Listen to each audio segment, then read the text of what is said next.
sulle hoidetaan vaaleanpunaiset tossut jalkaan, niin se alkaa siitä koko juttu. Ja tytöt virkkaa ja vähän keittiössä auttaa äitiä ja pojat tuolla purkaa jotain moottoreita ja elää paljon vapaammin jo heti pienestä pitäen. Ehkä se on tämä perinteinen kanssa just, että tytöt pannaan sinne musiikkiopistoon soittaa pianoa ja fyyreliseitä ja opiskelee teoriaa. Ja pojille ostetaan sähkökitarat ja sillä tavalla. Rock vaatii kauheasti itseluottamusta esiintyjiltä ja pojilla on jostain kumman syystä paljon enemmän itseluottamusta ihan kakarasta lähtien kuin tytöillä. Ja sitten just tämä, että niinku, ei ole ketään jäljitellä, että ei, joku mimmi, niin ei siitä voi tulla uutta Neumannia koskaan.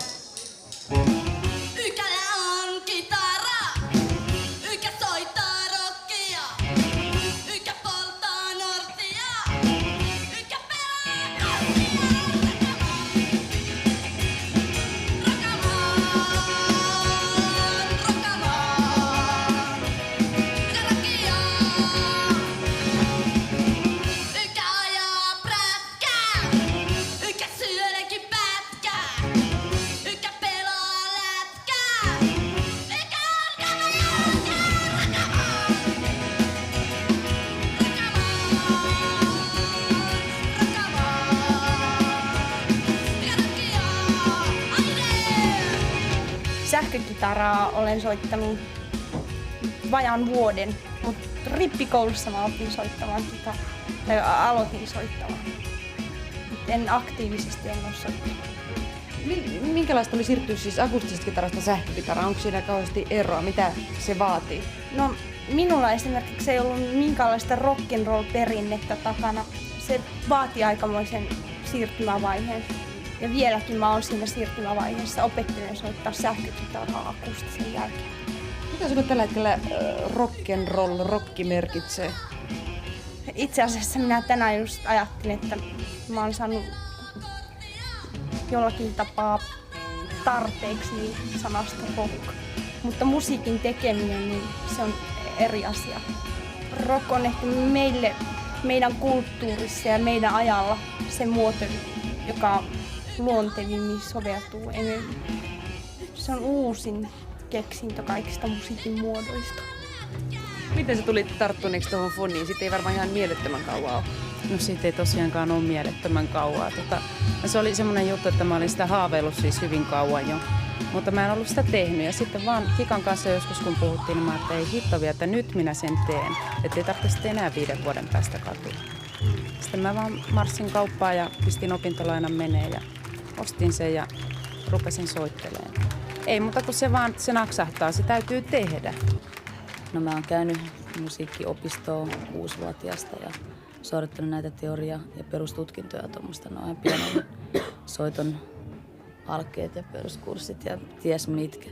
Mutta elikkä niinku, se oli ihan, kyllä se on tietysti varmaan auttanut, mutta kyllä siis niinku rock on mun mielestä ihan eri asia kuin. Mitä sulle rock-sanasta tulee mieleen? Mitä rock merkitsee? No rock on rentoutumista ja aggression purkamista ja hyvän olon luomista muille ihmisille ja itselle. Se on niinku hyvää fiilistä ja se on niinku semmoinen, rock on sellainen, ainakin mulla on ollut aina, että niinku musta tuntuu, että mä en olisi selvinnyt näin tervejärkisenä kuin nyt mitä olen ilman rockia, siis nuoruuttani esimerkiksi. Ehkä pikkutytöille laittaa helpommin viulu käteen kuin sähkökitara. Se on jotenkin luonnollisempi valinta silleen. Mä oon itse kanssa viulun soittanut 10 vuotta. Et se on kyllä ihan tuttu kuvio mulle. Mutta ei se mun mielestä ole pahakaan. Et kyllä sitten jokainen osaa siirtyä siihen soittimeen, mikä tuntuu omimmalta. Esimerkiksi sähkökitaraan tai viuluun. Eihän se ole sukupuolesta kiinni, mitä soitinta haluaa soittaa. Meidän bändi syntyi suurista unelmista noin puoli vuotta sitten kerran Malmilla pienessä puutalossa kaupungin laidalla. Tapasimme toisemme. Me oltiin kyllä aikaisemminkin jo tavattu, mutta idea syntyi siellä. Kuulostaa runotyttömäiseltä. Vähän näytätkin siltä. Kyllä, se on runotyttömäinen tarina, koska me ollaan kaikki aikamoisia runotyttösiä.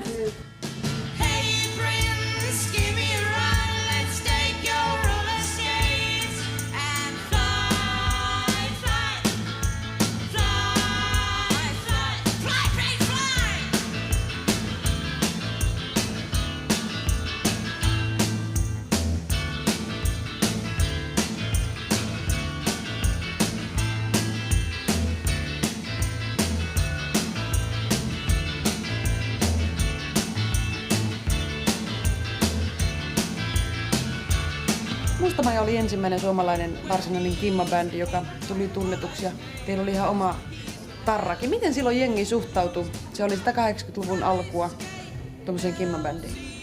Silleen ristiriitaisesti, että sitä niinku kyllä kunnioitettiin, että kimmat alkaa niinku soittaa. Sitten pidettiin niinku ihmeellisenä sitä, että miten niinku, että hyvin ristiriitaisesti. Että ei tiedä, että olisikin pitänyt tehdä niinku nauraa tai itkeä tai mitään. Että. Kerro, säkin olit mukana siinä Mustasmajassa, kerro tämän kauniin Veeran tarina. Se on kaunis tarina. Mitäs siinä paljon kertomista? Hauskaa nähdä, miten niinku jengi kaikki näiden vuosien jälkeen, sama kokoonpano sitten, paremmalla laulajalla höystettynä. Et miten se on kehittynyt. Olette nyt ikäihmisiä, jos näin voi sanoa. Kyllä todella. Veteraaneja, naisrock-veteraaneja.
Pieni veturi aamulla kerran hieroi hyvin savuisia silmiään. Sitten se pihisi ja puhisi ja yski. Lähdetään. Onko tää niinku ihan tietoisesti kimmabändi vai sattumalta? Sattumalta. Teillä aivan hyvin voisi olla tässä jätkäsoittajia. Kertokaa nyt totuus vaan. Olemme yrittäneet. Me ollaan joskus yritetty saada siihen kundeja, mutta kundit sanoo meille, että ei. Että me ei tulla soittamaan teidän bändiin. Me etsittiin silloin rumpalia ja me laitettiin pari kertaa lehteenkin ilmoitus, mutta ne otti yhteyttä tietysti meihin, mutta sitten kun ne sai kuulla, että me ollaan Kimmo ja soitetaan, niin silloin pystyitte siihen. No miten te loukkaannuitteko te vai raivostuitteko vai? No, näytettiin parempaa. Me otettiin tyttöjä sitten pelkästään. Tytöt peliin ja kosti kaikille. No nythän siis Rockluutahan tekee erittäin hyvää työtä tämän asian takia, mutta pitäisi jotenkin kanavoida se, että naismuusikot löytäisi toisensa, koska se on hirveän rankkaa mennä niinku johonkin kundibändiin sillä lailla, että hei, mä tulisin soittaa teille soolokitaraa. Et ne voi ottaa ehkä semmoiseksi söpönäköiseksi laulusolistiksi kyllä, mutta tai komppikitaristiksi, tai sitten ehkä soittaa jotain kilistintä sinne taakse, mutta se, että niinku, että se olisi joku semmoinen juttu, mikä vaikuttaisi sen bändin imagoon, niin, niin se on jotenkin paljon silleen rankempaa tommosissa sekabändeissä.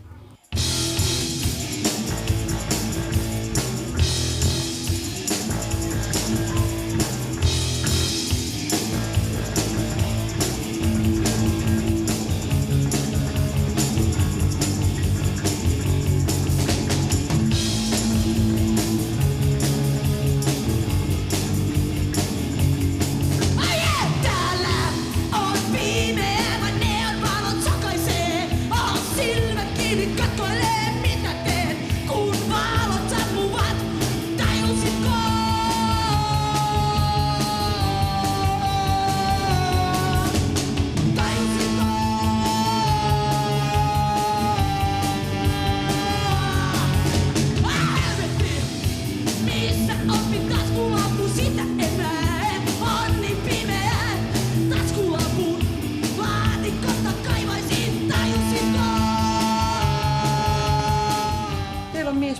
agentti rumpalina rummuissa.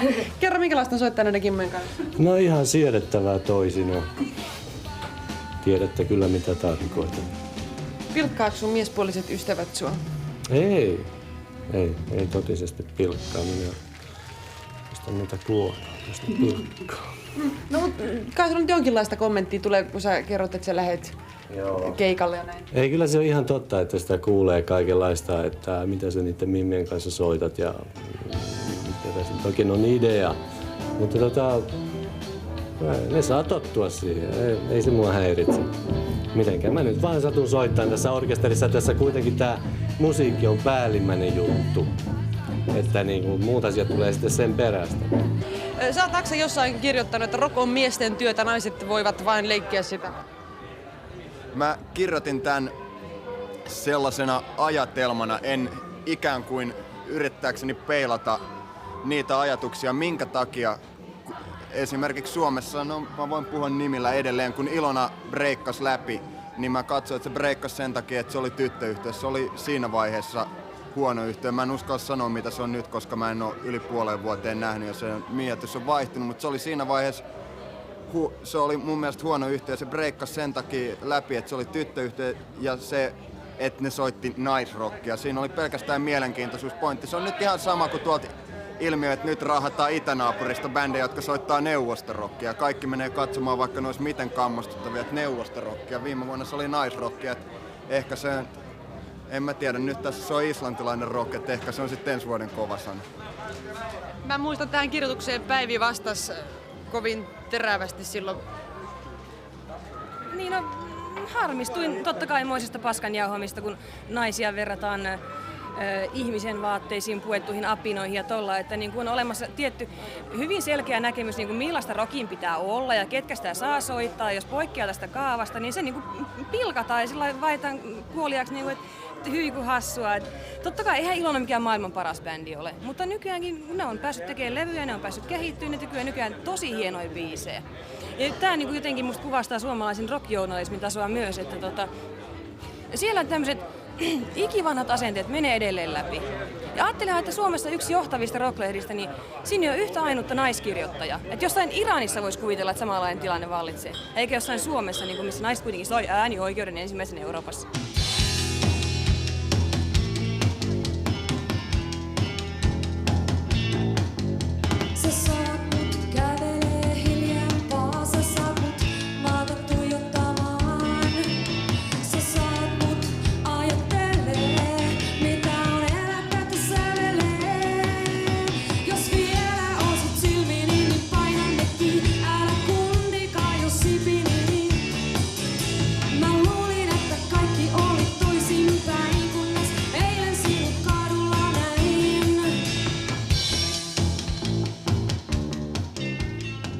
Mutsi sanoi, että mä olen ihan liian vanha laulamaan missään bändissä, että se on semmoista pikkutyttöjen hommaa, että se ei niinku sillä lailla oikein tajua sitä, mutta musta tuntuu, että mun faija on kyllä niinku pitää sitä ihan hyvänä asiana. Tosi mun faija on muutenkin niinku ollut aina kiinnostuneempi musiikista ja silloin ehkä niinku enemmän tällaista musiikkikorvaakin kuin mun mutsi on vähän taas semmoinen, että sitä ei hirveästi kiinnosta yleensäkään musiikki. Sä saat mut kävelee hiljempaa, sä saat mut maata tuijottamaan. Sä saat mut ajattelee, mitä on elättä sävelee. Jos vielä osut silmiin, niin painan nekin, älä kundikaa jos sipini. Mä luulin, että kaikki oli toisinpäin, kunnes eilen sinut kadulla näin.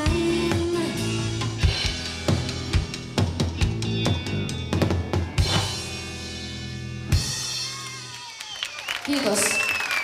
Alkaa soittatteko naisrockia? Ei. Vaan mitä? Rockia. Ei me sillä tavalla erotella itse, ollaanko naisia vai miehiä. Että soitetaan ihan semmoista kuin te haluatte. Tuolla lavalla kun ollaan, niin emme niinku mietitä sitä ajatella, että me ollaan nyt naisia ja me soitetaan. Me unohdetaan sukupuoli siinä vaiheessa. Me soitetaan musiikkia. Mä toivon, että tajuavat tuollakin yleisön puolella se. Ne on, oli nyt mitä tahansa, musiikki on hyvää. hyvä. Alright. Onks tää, mitä te soitatte, onks jotain naisrockia? Ei. Mitä se on? No ei ainakaan naisrockia, musiikkia, mikä tulee kun me tehdään sitä. Onks Oho-bändin musiikki, onko se naisrockia? Ei kun se on rockia. Mikä ero on naisrockilla ja rockilla? Se on sama ero kuin on miesrockilla ja rockilla. Eli selvennä vähän, nyt mä en pysy kärryillä. Eikä kun mä en pidä siitä, että sanotaan aina, että naisbändi. Me oltiin Lepakoskeikalla ja siellä oli sellaisia heavy-bändejä, niin kuin vissi mitä 8 vai 11 vai 26 niitä oli, ja sitten me. Ja sitten ne kuuluttaa meidät lavalle sillä lailla, että nyt tulee tyttöbändi oho, jolla kaikki jätkät oli sillä lailla, että ei, käänsi selkänsä sillä lailla, menkää ulos. Mun mielestä niinku, musta se, että sanotaan etukäteen, että nyt me soitetaan naisrockia, niin musta se vie niin kuin katsojilta semmoisen objektiivisen suhtautumisen mahdollisuuden. Silloin enää ei ole niinkään kysymys musiikista, vaan siitä, että siellä on kimmat touhuaa jotakin. Tai joo, kimmat touhuaa jotakin ja sitten tulee aina tää julistussävy tähän. No niin kuin Suomessa yleensä. Esimerkiksi täällä joku feministi on pilkkanimitys, naisrock on jotain niin kuin hassua, tiedät sä, että siellä en tytöt puuhailee. Mulle naisrock on totta kai niin kuin positiivinen sana, mutta yleisesti käytettynä niin se on niinku semmoinen, että ahaa, jotain niitä feministien juonia taas, että mitähän nekin nyt luulee tekevänsä.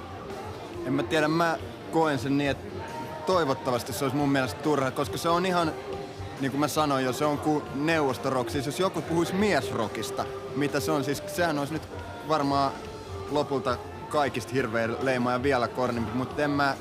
Nyt on käynyt niin, että sana miesrock on onnistuttu normalisoimaan rockiksi. Että siitä puuttuu tää etuliite, mutta se tavallaan kuitenkin on miesrockia, koska miehet sitä surmusaksi tekee. Joo, ehkä jossain määrin, mutta se mitä mä koen miesrockina, niin on tää määrätty tällä tavalla kaikkein huumorittomin ja kornein ja osa rockin makkopuoli, niin jos puhutaan miesrockista, ainakin mulle tulee mieleen näin, jos puhutaan naisrockista, se on turhaa asenteiden päällekääntämistä.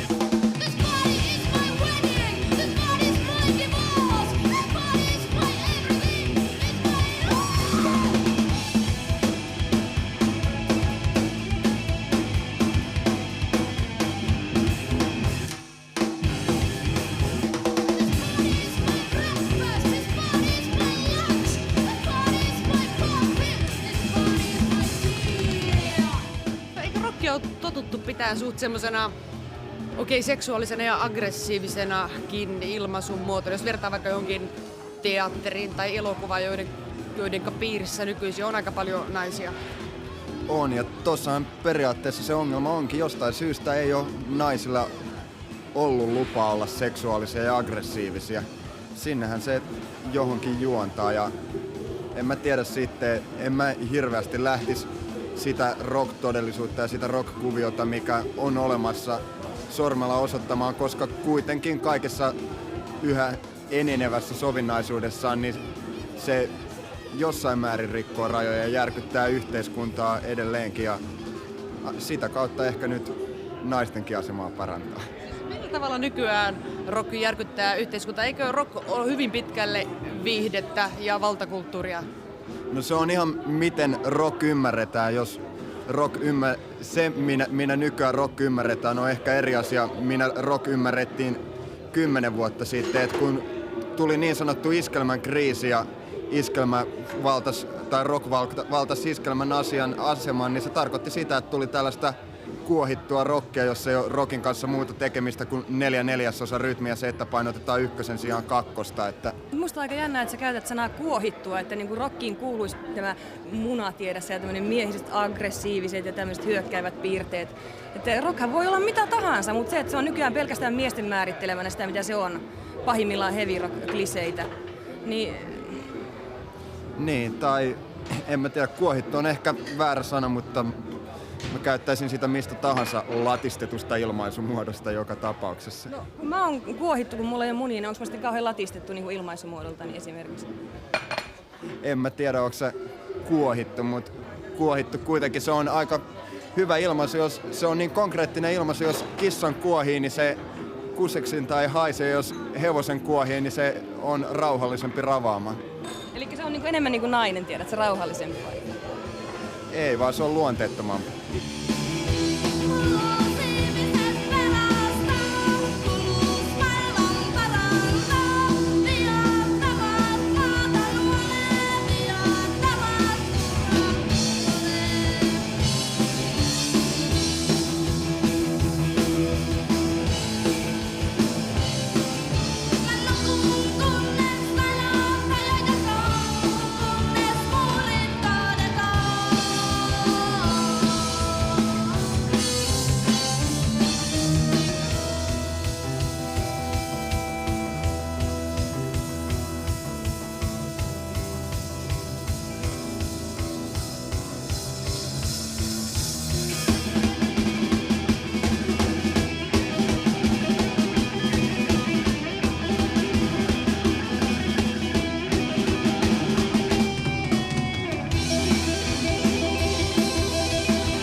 Lasi lisää tytöille nopeasti jostakin.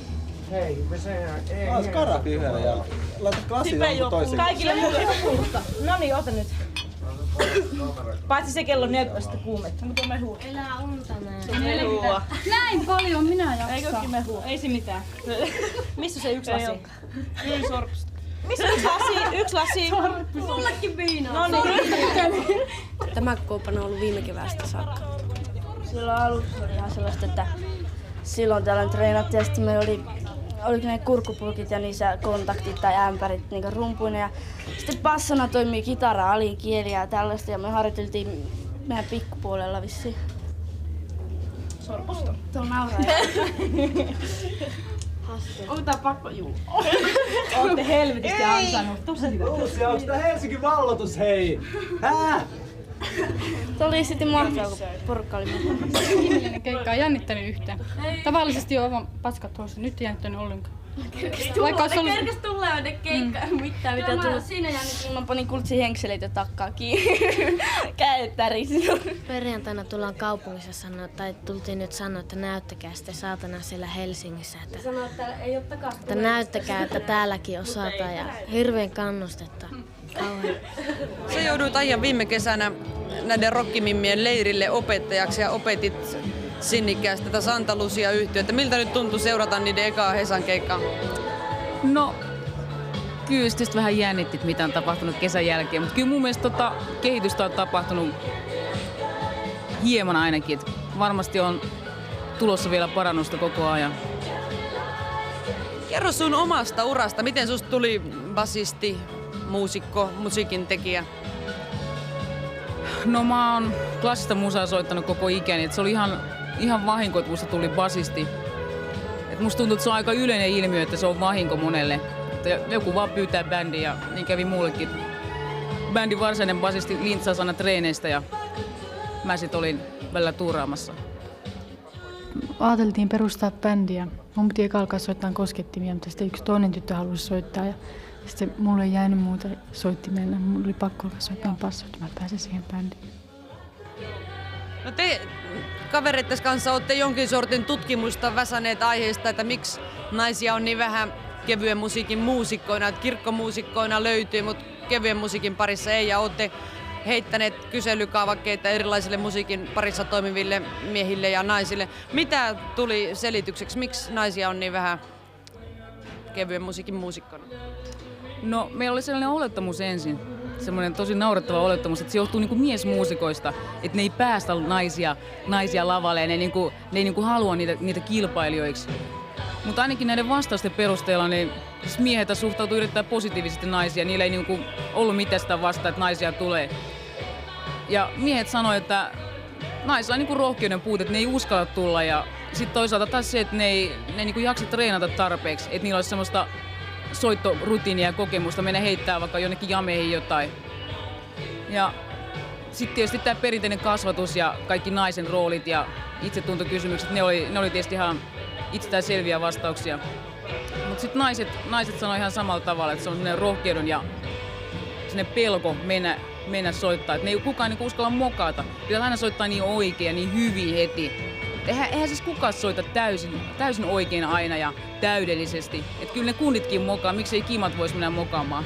Mutta naisilla on ilmeisesti aika kova itsekritiikki, että ne pitäisi niinku tehdä täydellinen suoritus ennen kuin ne voi mennä tonne.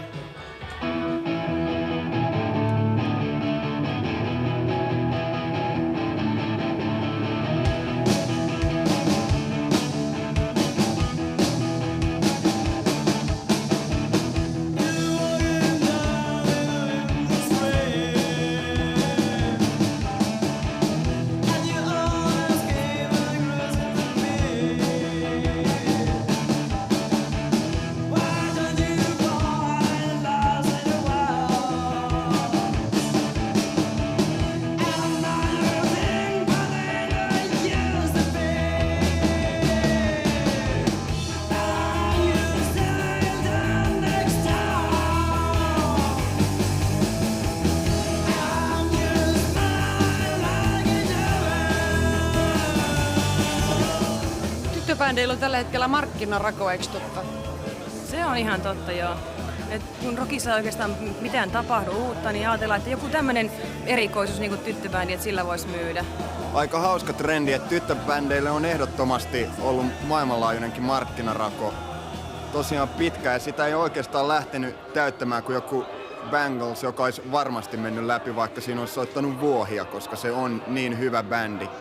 Mutta sitten nyt vihdoin viimein yksi amerikkalainen TV-tuottaja keksi tämän raon ja laittoi Varietiin ilmoituksen, eli teatterialan lehteen, jossa se etsi soittotaitoisia ja hyvännäköisiä naisia, sai 500 vastausta, poimi niistä 4 henkeä, laittoi aivan uskomattoman ammattitaitoiset tuottajat, sovittajat, säveltäjät asialle ja teki levyn ja nyt sitten seuraava vaihe on se, että ne opetetaan soittamaan niin, että ne voidaan lähettää keikoille.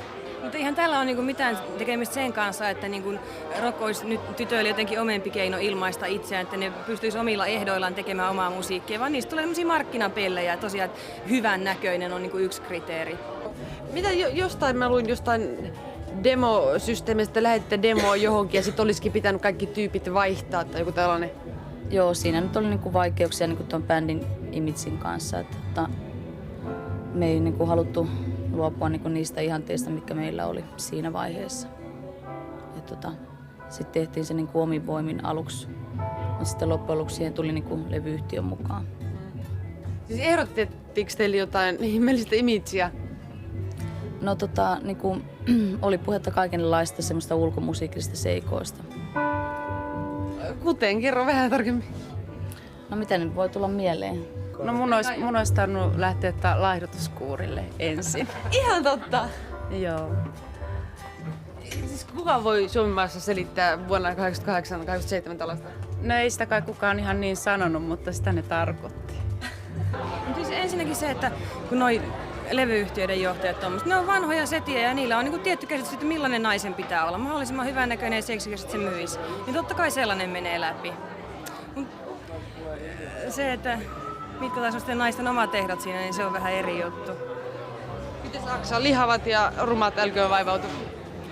En mä tiedä, lihavat ja rumat älköön vaivautuko, mutta en mä usko, että tällä hetkellä yksikään lihava ja ruma mieskään breikkaisi läpi. Jos Juise Leskinen. Juise Leskinen ei tällä hetkellä. Mä väitän, että jos Juise Leskisen näköinen mies lähtisi tällä hetkellä tunkemaan demojansa levyyhtiöihin, niin sitä ei otettaisi vakavasti. Sen näköinen kuin Juise Leskinen on 88. Ei varmasti. No mitä varten kaikissa kuvissa esiintyy vaan Gasoline Girls, vaikka tässä on puolet poikia? Mä en tiedä oikein, siis se on varmaan lähtenyt vaan siltä pohjalta, että me ollaan oltu tuolla Tampereella ja sitten ne pojat on ollut eri suunnalta niin kuin Suomeen. Ja sitten meillä on ollut kuvaaja niin kuin siinä paikan päällä, että me ollaan niin kuin kolmistaan satuttu vaan niin kuin siihen kuvauspaikalle. Tai en mä tiedä siis, mutta kyllähän poistakin on kuvia, mutta siis ne ei välttämättä... Niitä ei julkaista? Ei, kyllä varmaan julkaistaan siis, mutta niistä ei ollut sitten sillä tavalla niin hyviä tilanteita, että... On myöskin se, että tosiaan niitä ei ole julkaistu niitä jätkien kuvia, mitä olen tarjonnut lehdille. Että ne on tykännyt niin kuin laittaa vaan tytöt. Niin se ilmeisesti liittyy siihen, että Kimma Bandilla on jonkinlaista markkinarakoa ja näin, niin lehdet millään sitten ottaa... Siis en mä tiedä, kyllä mun mielestä siinä mielessä se asia on tietysti hyvä niin, että ne on niin kuin mun tekemiä biisejä, että siinä mielessä niin kuin se naisnäkökulma siinä niin kuin saakin olla mun mielestä niin kuin esillä. Mutta niin kuin sanottu, niin ei tää bändi niin kuin näillä tyttövoimilla soisi näin komeasti kuin se nyt soi.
Kitara on totuttu pitää hyvinkin fallistisena instrumenttina. Lavashowssa monet kitaristit on sitä ikään kuin aktiiviitaten sormeilleet ja sen kanssa temppuilleet. Tavallaan se on mua rasittanut aina esimerkiksi jotkut sellaiset videot, missä jätkät vääntelee naamansa ihan pöntön näköisiä, kun ne soittaa aina sitä niin vaikean näköisesti ja sillä lailla. Mutta toisaalta niin kuin koko rock and roll, niin se on show. Se on show, mikä tarjotaan yleisölle.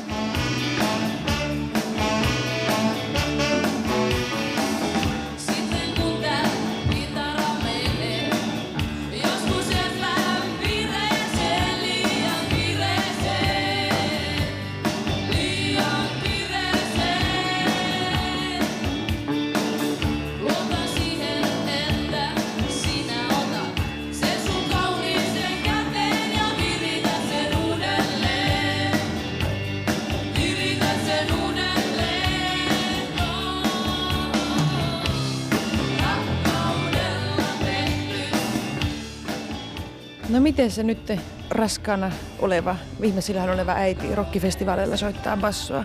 Pitää bassoa silleen vähän vinottaa vatsaan nähden, ettei se niin joudu liian kauaksi näppylöistä, siis sormista tarkoitan. Eikö tää ole nyt hävytöntä ja ruokotonta? Ei se minun mielestäni ainakaan. Ei useimmat ole varmaan edes huomannut, että tässä mitään semmoista. Ja oletan, että lapsista tulee ainakin jossain määrin rytmitajuinen, jos oikein kauheasti skarppaa nyt tässä loppuaikoina. Miten tämä istuu vallalla olevaan äitimyyttiin? Muhun se on vaikuttanut vallan vapauttavasti, koska toi äitimyytti mua ehkä jonkun verran häiritsee. Kun poika haluaa soittaa rockia, niin onko se ainoa motiivi, että haluaa ilmaista itseään, tiedätkö, rockin keinoin? Sillä on hirveästi tärkeää sanottavaa, minkä se haluaa tuoda esille. Rahaa, naisia, viinaa. Just tämä. Tämä vanhat kliseet, tiedätkö? Ei tytöille ole mitään tämmöisiä valmiita malleja, tiedätkö, että olisi nastaa olla, tiedätkö, tuolla matkustella ympäri maailmaa ja kaikki pojat dikkais hirveästi, olisi jonossa siinä, että hei sä oot ihana. Miehiä, rahaa ja viinaa. Ja autoja ja taloja ja vesisänkyjä ja kaikkea tämmöistä. Jotain pitää tehdä. Siis niin kuin, että tää on semmoinen, mitä tekee mieluiten, jos niin kuin yleensä haluaa olla olemassa. Levy. Haluaisit tehdä levyn? Joo, ehdottomasti. Mulla on 3 päämäärää elämässä ja muihin ei liene syytä puuttua tässä yhteydessä, mutta yksi niistä on tehdä levy. Ja miten sun elämä muuttuisi tehtyäs levyn, vai olisiko se semmoinen ikään kuin elämäntyö sitten? No eihän se nyt yksi levy tietenkään mikään elämäntyö, enkä mä nyt romantisoi tätä asiaa millään tavalla, enkä kuvittele, että se on onni ja autuus, mutta se on yksi päämäärä, se on yksi syy elää. Elämässä on paljon muitakin asioita, mutta tää on henkireikä, tää on se, mikä tuntuu tärkeältä.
Minkälaista sun elämä olisi, jos sä et olisi tämmöisessä bändissä?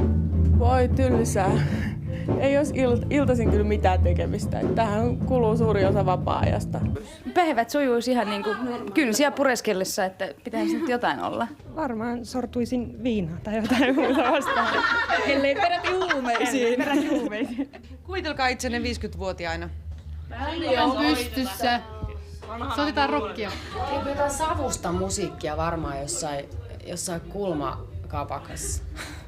Ei kai, se on hienosta rouva. Jossain lähiössä.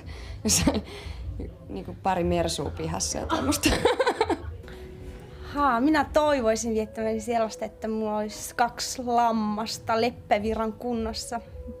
Ihanalla paikalla maaseudulla ja ehkä soittelisin sähkökitaraa silloin tällöin.